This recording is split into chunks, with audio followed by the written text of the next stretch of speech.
ఇక డీటెయిల్స్ చూస్తే ఆదిలాబాద్ జిల్లా కలెక్టర్ రాజర్షి షా మండలాల్లో విస్తృతంగా పర్యటించారు. రూరల్ మండల పరిధిలోని పొచ్చెరతో పాటు తలమడుగు మండలంలోని కోడద్, తాంసీ మండలాల్లోని హస్నాపూర్ గ్రామాలను ఆయన సందర్శించారు. ఆయా గ్రామాల్లో రైతు వేదికల్లో రైతులతో సమావేశమయ్యారు. పలు విషయాలపై వారితో చర్చించారు. కంది దిగుబడిపై ఆరా తీశారు.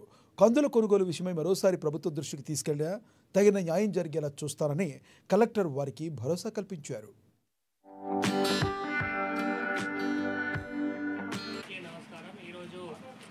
తాంసీ తలమడుగు సంబంధించిన రైతులతో ఈరోజు మన రైతు వేదిక హస్నాపూర్లో వారితో సమావేశం ఏర్పాట్లు చేయడం జరిగింది. వ్యవసాయ అధికారులు, అగ్రికల్చర్ సైంటిస్టులు అందరూ కూడా హాజరయ్యారు.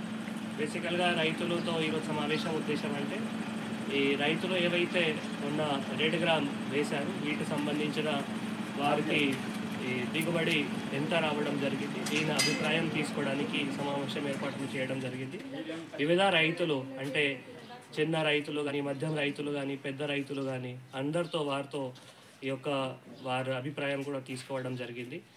అండ్ తర్వాత కొందరు మేజర్గా అంటే ఇక్కడ ఇరిగేటెడ్ సంబంధించిన రైతులు ఉన్నారు. సో ఇరిగేటెడ్ రైతులు కానీ, తర్వాత కొందరు అన్ఇరిగేటెడ్ రైతులు కానీ కూడా వారికి ఈ రెడ్ గ్రామ్ సంబంధించిన ఎంత దిగుబడి వచ్చినాయి వారి అభిప్రాయం ప్రకారం వాళ్ళు చాలా వరకు ఈ 6 కానీ 7 కానీ 8 కానీ అంతా ఒక క్వింటల్ పర్ ఎకర్కి వారికి దిగుబడి వచ్చింది అట్లా చెప్పడం జరిగింది.